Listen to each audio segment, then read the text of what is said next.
Hello मेरे प्यारे मित्रों, नमस्कार।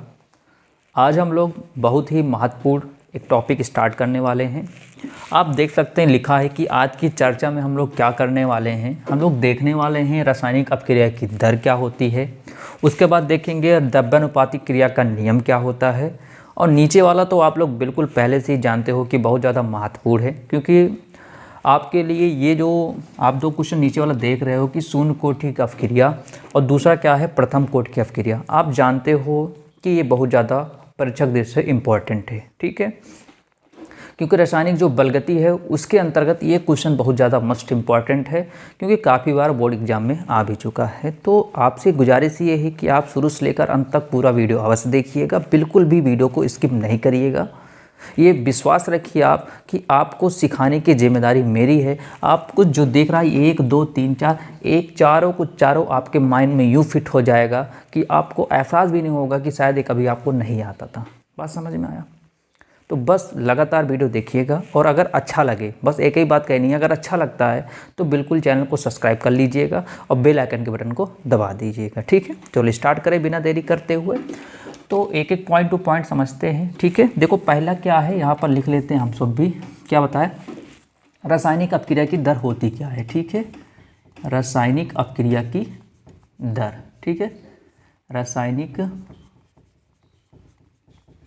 अपक्रिया की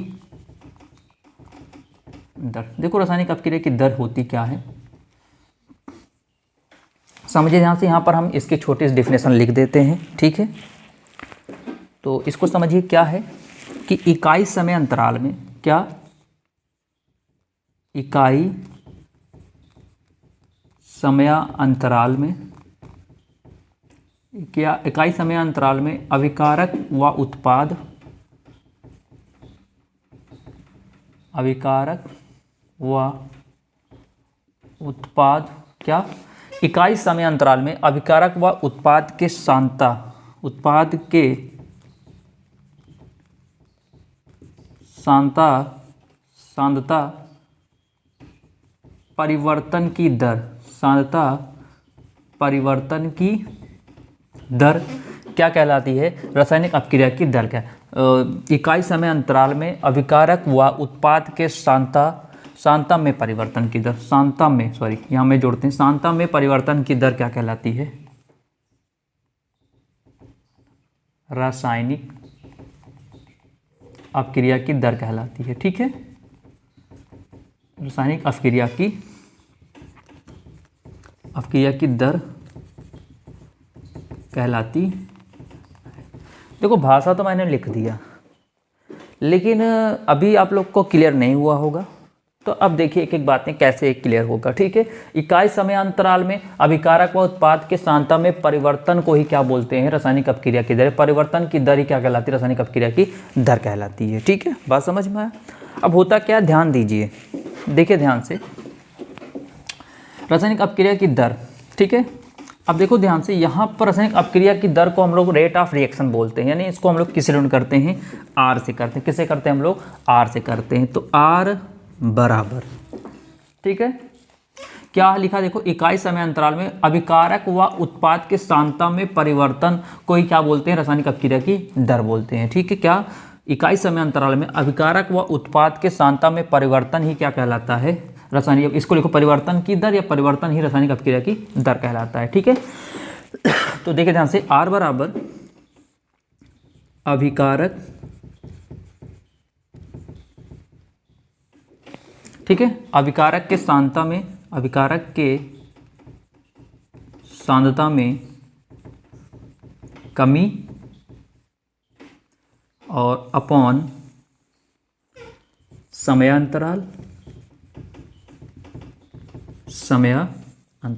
बस आपसे रिक्वेस्ट यही है कि वीडियो को ऐसा मत सोचिए स्टार्टिंग पॉइंट ऐसा समझ नहीं आ रहा, समझ तभी आता है जब आप पूरा देखेंगे तब। ठीक है, अभी मैं एक एक पूरा आपको क्लियर कर दूंगा कि आखिरकार है क्या। ठीक है, आप भी, आपके मन में सेट हो जाएगा, परेशान मत हो। एक हो गया आर बराबर उत्पाद के सांद्रता में वृद्धि बटे क्या? समय अंतराल, बटे क्या? समय अंतराल। अब आप कहेंगे सर ये क्या चीज़ लिख दिए हैं, हमारे समझ नहीं आ रहा। समझ में आएगा बिल्कुल। क्या है देखो ध्यान से, देखो इकाई समय अंतराल में, इकाई समय अंतराल मतलब होता है प्रति सेकंड, प्रति समय अंतराल यानी प्रति सेकंड में कितना अंतर आ रहा है सांद्रता में, ठीक है। तो यहाँ पर दो चीज़ें होती हैं, एक तो अभिकारक होता है, एक क्या होता है, उत्पाद होता है। दो चीज़ें होती हैं, एक अभिकारक होता है और एक क्या होता है, उत्पाद। तो अभिकारक व उत्पाद के सांद्रता में परिवर्तन, परिवर्तन जानते हो किसे बोलते हैं, परिवर्तन बोलते हैं, कमी या वृद्धि को परिवर्तन बोला जाता है, कमी या वृद्धि को परिवर्तन बोला जाता है, ठीक है। सांद्रता मतलब होता है कि उसकी मात्रा, सांद्रता मतलब होता है उसकी मात्रा। बात समझ में आया। तो सांद्रता में परिवर्तन ही क्या बोलते हैं, रासायनिक अपक्रिया की दर कहलाती है, ठीक है। तो यहाँ पर इसके दो फॉर्मूले निकलते हैं, इसके दो मान निकलते हैं। एक आर मतलब क्या होता है, रासायनिक अपक्रिया की दर, रेट ऑफ रिएक्शन को हम लोग स्मॉल आर से डिनोट करते हैं, रेट ऑफ रिएक्शन, अपक्रिया की दर, ठीक है। क्या होता है, अभिकारक के सांद्रता में कमी बटे समयांतराल। दूसरा क्या है, उत्पाद के सांद्रता में वृद्धि बटे समयांतराल। तो आप ऐसे भी तो बोल सकते हो, कैसे कि इकाई समय अंतराल में अभिकारक के सांद्रता में कमी को क्या बोलते हैं हम लोग, रासायनिक अपक्रिया दर। दूसरा क्या बोल सकते हो, उत्पाद के सांद्रता में वृद्धि क्या बोलते हैं, उत्पाद के सांद्रता में वृद्धि क्या कहलाती है आपकी, और रासायनिक अपक्रिया की दर कहलाती है। आप ऐसे भी तो बोल सकते हो। बात समझ में, या आप डायरेक्ट बोल सकते हो क्या, इकाई समय अंतराल में अभिकारक व उत्पाद के सांद्रता में परिवर्तन की दर क्या कहलाती है, रासायनिक अपक्रिया दर कहलाती है, ठीक है। तो मैंने अलग अलग लिखा क्योंकि यहाँ पर देखो क्या है, इकाई समय अंतराल में अभिकारक व उत्पाद के सांद्रता में क्या हो रहा है, परिवर्तन आ रहा है। अच्छा, परिवर्तन क्या होता है, परिवर्तन मतलब ये होता है कि जैसे यहाँ पर मैंने लिखा डेल्टा टी, तो इसका मतलब क्या होता है, T2 माइनस T1, इसको बोलते हैं परिवर्तन। किस में हो रहा है, समय में हो रहा है। मान लो मेरे पास A है, मेरे पास क्या है, A है, यहाँ पर मैं डेल्टा लगा दूँ तो इसका मतलब क्या हो जाएगा, A2 माइनस A1 हो जाएगा। इसको बोलते हैं परिवर्तन। और किस में हो रहा है, ए में हो रहा है। इसको बोलते हैं परिवर्तन, किस में हो रहा है, टी में हो रहा है, ठीक है। अब बात आपके मन में ये क्वेश्चन उठ रहा होगा कि कैसे आप यहाँ पर अभिकारक की सांद्रता में कमी लिखे हैं और यहाँ पर उत्पाद सांद्रता में वृद्धि लिखे हैं। परिभाषा क्लियर हो गई क्या, इकाई समय अंतराल में अभिकारक व उत्पाद के सांद्रता में जो भी परिवर्तन होता है, ठीक है, अभिकारक और उत्पाद के सांद्रता में जो भी परिवर्तन होता है, यानी कि जो अभिकारक उत्पाद में चाहे जो कमी हो या वृद्धि हो, जो कुछ भी होगा उसी क्या बोलते हैं, रासायनिक अपक्रिया की दर कहा जाता है। इतनी बातें शायद आपको क्लियर हो गई हो, कोई दिक्कत नहीं आई होगी, ठीक है। अच्छा, अब बात आती है सर कमी क्यों वृद्धि क्यों लिखें। तो मान लो मेरे पास एक रिएक्शन है, क्या, जैसे मेरे पास ए है और ये ए प्लस बी है, गिव्स C प्लस डी, मैंने एक अपक्रिया लिखा है। तो आप सभी लोग जानते हो ये जो हिस्सा होता है ये वाला, इसको हम लोग बोलते हैं अभिकारक, रिएक्टेंट बोलते हैं, अभिकारक बोलते हैं। ये जो हिस्सा होता है इसको हम सभी बोलते हैं उत्पाद, प्रोडक्ट बोलते हैं, ठीक है। ये R होता है, रिएक्टेंट होता है, ये होता है P यानी क्या, प्रोडक्ट होता है, हम सभी लोग जानते हैं। तो जैसे होता क्या है, मान लो सपोज देन कि आपके घर में जब रोटी बनती है, क्या बनती है, जब रोटी बनती है तो क्या होता है, वो जो आटा होता है वो किसका काम करता है, अभिकारक काम करता है। तो धीरे धीरे आटा खत्म होता जाता है, क्या बनती जाती है, रोटी की मात्रा बड़ी होती जाती है। बस सही है ना, आटा खत्म होता जा रहा है, रोटी बनती जा रही है। तो क्या हो रहा, अभिकारक में क्या आ रही है, कमी आ रही है। किसके अनुसार, प्रति सेकंड अभिकारक में धीरे धीरे क्या आ रही है, कमी आ रही है, और प्रति सेकंड ही धीरे धीरे क्या हो रही है, उत्पाद में क्या हो रही है, वृद्धि हो रही है। जाहिर सी बात है। क्या इतनी बात समझ में आया, समझ में आया, अब तो क्लियर हो गया। ये अभिकारक होता है और ये उत्पाद। तो अभिकारक में क्या आ रहा है, अभिकारक की सांद्रता मतलब मात्रा, भाई आटा धीरे धीरे खत्म हो रहा है और रोटी धीरे धीरे बनती जा रही है। तो क्या हो रहा है, अभिकारक की मात्रा खत्म होती जा रही है, अभिकारक की सांद्रता में कमी आ रही है, आपका आटा खत्म हो रहा है, इधर रोटी बनती जा रही है, इसका मतलब रोटी की मात्रा बढ़ रही है। बात समझ में आया ना। अब ऐसा ना कहना सर आटा भी तो, आटा और रोटी भी तो आटा बनता है, नहीं, आपको सिस्टम बताया जा रहा है कि अभिकारक और उत्पाद में क्या डिफरेंस है। बात समझ में आया, इतनी बात क्लियर हो गई। तो अब तो शायद इतनी बातें आपको समझ में आ गई। अब आप बोलिए मेरे साथ, बिल्कुल ध्यान दीजिए, उधर ध्यान मत दीजिए, क्या बोलेंगे, इकाई समय अंतराल में, इकाई समय अंतराल में अभिकारक उत्पाद के सांद्रता में परिवर्तन, अभिकारक उत्पाद के सांद्रता में परिवर्तन क्या कहलाता है, रासायनिक अपक्रिया की दर कहलाती है, ठीक है। R बराबर क्या, अभिकारक में, अभिकारक के सांद्रता में कमी बटे समय अंतराल, R बराबर उत्पाद की सांद्रता में वृद्धि बटे समय अंतराल हो गया। बात समझ में आ गया? तो अब उम्मीद करते हैं आप सभी लिख लेंगे। बात समझ में आया? अब क्या इतनी बातें आपको मन में सेट हो गई, क्लियर हो गया, कोई दिक्कत नहीं। अब दूसरा क्वेश्चन ये बनता है कि अगर आपको ये रिएक्शन दी गई है तो इसका कैसे आप रेट ऑफ रिएक्शन निकालेंगे, इसकी रासायनिक अपक्रिया की दर आप कैसे निकालोगे। मान लो सपोज दिन यही आपको रिएक्शन देंगे A+B गिव्स C+D, आप इनका रेट ऑफ रिएक्शन कैसे निकालोगे, कैसे लिखा जाता है रेट ऑफ रिएक्शन। तो मेरे प्यारे दोस्तों बिल्कुल भी आप घबरा नहीं है, अभी आपको बताते हैं कैसे निकाला जाएगा, आप भी उसको निकालना सीख जाएंगे। ठीक है, तो चला जाए। अब ध्यान दीजिए कैसे निकालते हैं, अच्छे समझो। जैसे मैंने दिया A+B गिव्स C+D, इसको निकालना, इसका आपको बताना रासायनिक अपक्रिया दर में कैसे इनको लिखोगे। तो सब कुछ नहीं करना है, आपको लिखना R, यहाँ लगाना है बराबर, ठीक है, फिर लगाना है डेल्टा, यहाँ पर ऐसे लगाओगे ये। अब ये क्या है, रुको ठहरो परेशान मत हो, ये क्या है, A है, फिर हमने ऐसे बंद कर दिया, अपॉन क्या लिखा, डेल्टा T लिख दिया।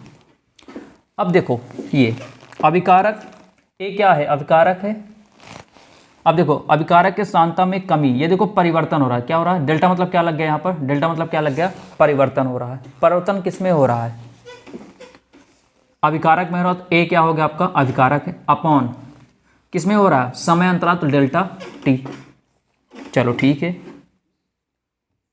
B वाला कैसे लिखोगे, R बराबर डेल्टा, ये ब्रेकर लगाओगे, ये B लगाओगे, ऐसे लिखोगे, यहाँ लिखोगे डेल्टा, ये लिखोगे T। थोड़ा रुको समझो क्या, अब परिभाषा पढ़िए ध्यान से। इकाई समय अंतराल में अभिकारक, उत्पाद को छोड़, थोड़ी देर उत्पाद छोड़ दो, अभिकारक के सांद्रता में परिवर्तन, ये देखो ये दोनों क्या हैं, अभिकारक हैं, सांद्रता में, सांद्रता क्या है, ये जो ब्रेकर लगा हुआ है ये किसको दिखाता है, एक्टिव मास को दिखा रहा है, सांद्रता दिखाता है, ठीक है, ये सांद्रता को व्यक्त करता है, सांद्रता हो गई। में परिवर्तन, परिवर्तन सर कहाँ है, लो देख लो परिवर्तन ये है, ये क्या हो गया आपका, डेल्टा लग क्या है, परिवर्तन है। और किस में परिवर्तन हो रहा है, इकाई समय अंतराल, डेल्टा T भी तो लिखा गया है। तो क्या बात समझ में आया। अब देखो यहाँ पर क्या दिखा रहा है, अभिकारक में कमी होती, बस क्या करोगे, यहाँ पर क्या लगा दोगे, यहाँ पर लगा दोगे माइनस, क्या लगा दोगे, माइनस लगा दोगे बस। तो सर उत्पाद को कैसे लिखोगे, लिख सकते हो बिल्कुल, क्या, R equal to delta, bracket लगाओ, C लिखो, फिर डेल्टा T लिखोगे। क्या यहाँ माइनस लगेगा, बिल्कुल भी नहीं लगेगा, बिल्कुल नहीं लगेगा माइनस। क्यों नहीं लगेगा, क्योंकि उत्पाद में क्या हो रही है, उत्पाद में वृद्धि हो रही है, उत्पाद में वृद्धि हो रही, वृद्धि हो गई तो प्लस लगाते, प्लस हम लिखते नहीं है। बात समझ में आया। आगे क्या है, R बराबर बचा क्या, D वाला बचा, D भी तो उत्पाद में आ रहा है, नहीं आ रहा है, तो delta D upon delta T। क्या इतनी कहानी समझ में आ गई। अब तो क्लियर हो गया होगा कि इकाई समय अंतराल में अभिकारक में क्या आ रही है, अभिकारक की सांद्रता में माइनस मतलब कमी आ रही है, और उत्पाद की सांद्रता में क्या आ रही है, वृद्धि आ रही है। इसी को परिवर्तन को क्या बोलते हैं, रासायनिक अपक्रिया की दर बोलते हैं। क्लियर है। अब आपको बताया जाए, चलो बता दिया जा रहा है, देखो ध्यान से। A+B +C गिव्स EF+G कैसे लिखोगे, बिल्कुल लिखिए। चलिए कैसे लिखेंगे हमारे साथ साथ, तो R बराबर, ये सभी क्या हैं, अभिकारक हैं, तो कमी आएगी तो माइनस लगा देंगे, तो माइनस डेल्टा, इसको ब्रेकर, ब्रेकर किसको दिखाता है, सांद्रता को दर्शाता है, तो A लिखा, ब्रेकर बंद कर दिया, डेल्टा T लिखा, समय अंतराल को दिखाया। समय इकाई में समय अंतराल मतलब क्या, समय अंतराल मतलब समय के बीच अंतराल हो रहा है, T2 - T1, इसलिए यहाँ भी क्या लगा हुआ है, डेल्टा लगा हुआ है, ठीक है। R बराबर minus delta B upon delta T, R बराबर minus delta C upon delta T। यहाँ पर देखो R इक्वल टू क्या है, delta E upon delta T, इसमें कहीं पर भी माइनस है क्योंकि वो उत्पाद होता है, ठीक है। R equal to delta F upon delta T, R बराबर delta G upon delta T। उम्मीद करते हैं आपको समझ में आ गया होगा, कोई दिक्कत नहीं। तो मैं आपको एक देता हूँ, देखिए क्या आप देखिए उसको कर पाते हैं, देखिए ध्यान से। एक हम आपके सामने दिखा रहे हैं, क्या देखिए आप उसको कर पाते हैं क्या, 2a plus 3b gives 2c plus 3d, इस तरह क्या आप इसको कर पाएंगे? बिल्कुल करिए। आइए इसका क्या बताना है, इसको अपक्रिया की दर, इसको बोलते हैं रासायनिक अपक्रिया की दर, यानी रासायनिक बलगति के आधार पर इसको लिखा जाता है। ठीक है, तो इसको कैसे लिखोगे, तो लिखो R बराबर, ध्यान रखिएगा ये दो मत देखिए, ध्यान दीजिएगा, दो मत देखिए, ए देखिए, ए क्या है, तो लिखोगे delta A upon delta T। ये दो है ना, ये बटे में आ जाएगा, अपॉन में आ जाएगा, तो 1/2, आगे क्या लगा दोगे, माइनस, बस सिंपल सा है। यहाँ पर देखो अगला है 3b है, तो R इक्वल टू माइनस 3 है ना, 3 b के साथ में 3 मल्टीप्लाई में है, तो 1/3 लिख देंगे, बस सिंपल सा, 1/3, फिर delta b upon delta t। क्या सीख गए, कोई दिक्कत नहीं। इसको कैसे लिखो, ये भी वही चीज़ है, R इक्वल टू 2 है तो 2 नीचे आ जाएगा, 1/2 हो जाएगा। ठीक, फिर delta C upon delta T, फिर R equal to 1/3 delta D upon delta T। तो शायद आपको समझ में आ गया होगा, कोई दिक्कत नहीं। एक और देख लिया जाए, एक कोई रिएक्शन देख लिया जाए, बोलिए, बिल्कुल देख लिया जाए। ठीक है, तो उम्मीद करते हैं भाषा आपको मस्त तरीके से समझ में आ गई। ठीक है, बस सिंपल बताओगे क्या, अपक्रियक दर आए क्या बोलोगे, इकाई समय अंतराल में अभिकारक और उत्पाद के सांद्रता में जो भी कमी होती है, जो भी परिवर्तन होता है, वो क्या कहलाता है, रासायनिक अपक्रियक की दर कहलाता है। ठीक है, वही चीज़ लिखा, देखो दोनों को यही भाषा ही भी है, बस आपको ऐसे समझाया गया ताकि आपके माइंड में सेट हो जाए। बस क्या अभिकारक सांद्रता में कमी आ रही है, क्यों, क्योंकि मैंने बताया अभी आटा धीरे धीरे खत्म होगा, रोटी बनती चली जाएगी, तो आटा क्या है, अभिकारक है, रोटी क्या है, आपके उत्पाद है। भाई जाहिर सी बात है कि नहीं भाई, कुछ भी चीज़ देखो आप अगर बनाते हो धीरे मात्रा क्या होती है, खत्म होती जाती है, वही चीज़ें हैं। ठीक है, तो क्या इतनी बातें लोहा हो गई, एकदम मज़ा आया। चलिए आगे बढ़ते हैं, क्या बात करते हैं एक रिएक्शन की ओर, एक रिएक्शन देखते हैं क्या आप लिख पाते हैं, लिख पाते हैं। चलिए ध्यान दीजिए यहाँ से, जैसे यहाँ पर N2 plus H2 gives NH3, balance कर लें यहाँ से, तो यहाँ पर 3 है, तो यहाँ पर कितना है, 2 है, तो यहाँ 3 कर लेते हैं, तो 3H2 हो गया, यहाँ से कितना है 2, तो 2 3 हाँ ठीक है, बैलेंस हो गया। चलो इसको करते हैं, चलो कैसे करेंगे, इसको लिखेंगे। अब देखो ये मत कंसिडर, ये दो यहाँ 1/2 नहीं आएगा, केवल जो आगे वाली गिनती होगी वो हमेशा आएगी, ध्यान रखिएगा। कैसे, R बराबर, ये पूरा अभिकारक है तो माइनस लगा दो, डेल्टा लगाओ, ब्रैकेट लगा दो, N2 bracket close upon delta T। चलो अगले लिखो, R बराबर, देखो 3 मल्टीप्लाई में नीचे आ जाएगा, 1/3 हो जाएगा, लेकिन माइनस में आएगा क्योंकि अभिकारक है ना, कमी आ रही है इसमें, तो delta H2 upon delta T। इसको कैसे लिखोगे, R इक्वल टू क्या है, 2 मल्टीप्लाई में नीचे आ जाएगा, डिवाइड में 1/2 हो जाएगा, फिर डेल्टा, अब ऐसे में अलग अलग पूरा एक लिखा जाएगा, NH3 अपॉन डेल्टा का T। तो क्या आपको क्लियर हो गया, तो क्या पहला पॉइंट आपको क्लियर हो गया कि नहीं क्लियर हुआ, ध्यान दीजिएगा। पहला पॉइंट, ये जो पहला वाला था, क्या आपको क्लियर हो गया, रासायनिक अपक्रिया की दर। अब तो बता लो, कोई पूछेगा आपसे रासायनिक अपक्रिया दर, आप बता लोगे ना, इकाई समय अंतराल में जो भी परिवर्तन होगा, किसमें परिवर्तन होगा, अपकारक व उत्पाद में जो भी परिवर्तन होगा वो क्या कहलाता है, रासायनिक अपक्रिया की दर कहलाता है। किसमें परिवर्तन होगा, उसके सांद्रता में, उसके मात्रा में जो परिवर्तन होगा। बात समझ में आया, तो ये होता है दिखाने का तरीका। अब आपसे कोई भी रिएक्शन दे दे, आपसे कहेगा इसको रासायनिक अपक्रिया की दर, यानी क्या, बल गति के आधार पर रासायनिक अपक्रिया की दर को लिखिए, क्या आप लिख लोगे, बिल्कुल लिख लोगे, ऐसे लिखा जाएगा, R बराबर, केवल ध्यान रखिएगा अभिकारक वाला माइनस में होगा, उत्पाद वाला प्लस में होगा, बस, और आगे जो भी मल्टीप्लाई होगा वो अपॉन में आ जाएगा, बस इतने काम है, बस छोटा सा। तो उम्मीद कर समझ में आया होगा, तो इसको हम रफ करते हैं। अब आगे बात करते हैं कौन सा, द्रव्यानुपाती क्रिया का नियम होता क्या है। ठीक है, तो देखिए इसको वीडियो क्वालिटी बढ़ाकर आप एक बार अच्छे से इसका स्क्रीनशॉट ले लिया करिए, ताकि आपको लिखने में कोई समस्या ना आए। ठीक है, तो इसको एक बार स्क्रीनशॉट ले लीजिए इसका एक बार। ठीक है, तो चलिए स्क्रीनशॉट ले लिए होंगे, तो हम आगे बात करते हैं। ठीक है, तो इसको मिटा दिया जाता है। चलिए बात करते हैं नेक्स्ट कौन सा है, द्रव्यानुपाती क्रिया का नियम है। ठीक है, क्या है आपका द्रव्यानुपाती क्रिया का नियम है। ठीक,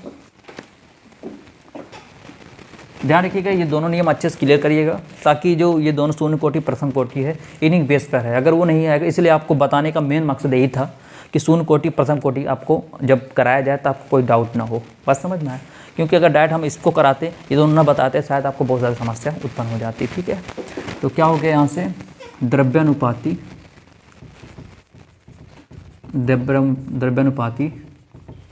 क्रिया का नियम, इसको बोलते हैं लॉ ऑफ मास एक्शन। क्या बोलते हैं, लॉ ऑफ मास एक्शन बोला जाता है। ठीक है, चलिए क्रिया की दर क्या लिखेंगे यहाँ से, अब क्रिया की दर, अभिक्रिया की जो दर होती है, ध्यान देखिए, अभिक्रिया की जो दर होती है यानी जो आर होता है, अभिक्रियक दर अभिकारकों के सक्रिय मात्राओं के गुणनफल के समानुपाती होती है। ठीक है, क्या जाने क्या लिखा है, क्या समझा आपने, समझा क्या कि अभिक्रिया की जो दर होती है यानी कि जो रेट ऑफ रिएक्शन जो आर होता है, ठीक है, अभिकारकों के सक्रिय मात्रा समझ रहे हो, वही जो मैंने ब्रैकेट बताया था, जिसको मैं सांद्र बताया था, वही सक्रिय मात्रा के गुणनफल कराओ उनका आपस में क्या होता है, समानुपाती होता है। कैसे, देखो अभी समझ में आ जाएगा तुरंत। ठीक है, जैसे यहाँ पर क्या लिखा, A plus B gives C plus D. अगर इसको आपको लॉ ऑफ मास एक्शन यानी कि द्रव्यानुपाती क्रिया के नियम पर आधार पर को लिखना हो, कैसे लिखोगे, तो क्या लिखा, अभिक्रिया की दर बोलते हैं स्मॉल आर हो गया, अभिकारकों के सक्रिय मात्रा, ये क्या होता है, अभिकारक यही तो है, केवल अभिकारक, इसकी सक्रिय मात्रा कैसे लिखोगे, ये ऐसे ब्रेकर लगाए ये, तो इसको बोलते हैं सांद्र, इसको मूल क्या बोलते हैं यहाँ पर सक्रिय मात्रा। तो ये हो गया सक्रिय मात्रा, ये हो गया के गुणनफल, देखो ये भी है तो ये भी तो है अभिकारक, तो इनका गुणनफल ये हो गया। देखो बीच में क्या है, मल्टीप्लाई है, गुणनफल क्या होता है, समानुपाती, समान क्या लगा देंगे यहाँ पर, निशान लगा देंगे, तो ऐसे लिखा जाएगा इनको। अब देखो परिभाषा पढ़ो, अभिक्रिया की दर आर हो गया, अभिकारकों की सक्रिय मात्रा, तो अभिकारक कौन कौन से, ए और बी है, तो ए और बी लिखा, इनको ऐसे ब्रेकर, ये हो गया सक्रिय मात्रा हो गया। कह रहा गुणनफल, बीच में देखो कुछ है, इसका मतलब क्या है, गुणा है, गुणनफल क्या होता है, समानुपाती होता है, हमने क्या लिखा, समानुपाती होता है, ये लिखा। ठीक है, जैसे अब आप सोच रहे हो सर सी प्लस डी, नहीं, सी प्लस डी से हमसे कोई मतलब नहीं, क्यों, क्योंकि आप डिफिनेशन पढ़ो, इसको डिफिनेशन पढ़ो, क्या डिफिनेशन क्या कह रहा, केवल किसका नाम लिया है, केवल अभिकारक का नाम लिया है, बस हमको उत्पाद से मतलब नहीं है। ठीक है, जैसे मैं यहाँ पर लिख दूं कितना, ए प्लस बी प्लस सी गिव्स, यहाँ लिख दूं प्रोडक्ट, क्या लिख दूं यहाँ से, कुछ भी प्राप्त होगा। तो अगर मैं इसको बताऊं कि आपको द्रव्यानुपाती क्रिया के नियम पर इसको रेट ऑफ रिएक्शन का लिखनी है, किसके नियम पर, द्रव्यानुपाती क्रिया के नियम लिखना है, कैसे लिखोगे बताओ, तो आप कहोगे सर आर, हाँ बिल्कुल लगाओगे प्रोपोर्शनल, क्योंकि जो अभिक्रिया की दर होती है वो किस पर समानुपाती हो, किसके समानुपाती होती है, अभिकारक की सक्रिय मात्राओं के गुणनफल के। कितने कितने अभिकारक हैं लिख लो, ए फिर इनका गुणा कराओ, फिर बी इनका गुणा कराओ, फिर कितना सी, तो ये ऐसे लिखा जाएगा। क्या बात समझ में आया। इसके पहले वाले में क्या था, इसके पहले वाले में क्या था, R इक्वल था, क्या था, R इक्वल था ना, यहाँ पर क्या है, समानुपाती है।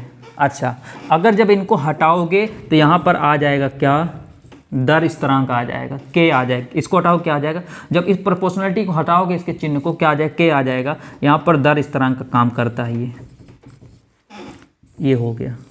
इतनी बातें शायद समझ में आ गई होंगी। ठीक है, तो कोई दिक्कत नहीं है, बोल सकते हो क्या होता है द्रव्यानुपाती क्रिया, हो सकता है ये 2 नंबर में आ जाए एग्जाम में, तो आप बोल सकते हो ना, कैसे बोलोगे, क्या अपक्रिया की जो दर होती है यानी जो आर है, उधर मत देखो हमारी तरफ देखिए, बिल्कुल ध्यान दीजिए मेरी बातों को, अपक्रिया की दर यानी कि आर क्या होता है, अभिकारकों के सक्रिय मात्रा, अभिकारकों के सक्रिय मात्राओं के गुणनफल के क्या होता है, समानुपाती होता है, बस सिंपल सा। ठीक है, अब मैं अगर आपको रिएक्शन दूं क्या कि 2A प्लस 3B क्या बनेगा, प्रोडक्ट, क्या बनेगा, प्रोडक्ट बनेगा। ठीक है, तो कैसे इसको लिखोगे, इसको लिखना किसके बेस पर, इसको लिखना द्रव्यानुपाती क्रिया के नियम पर।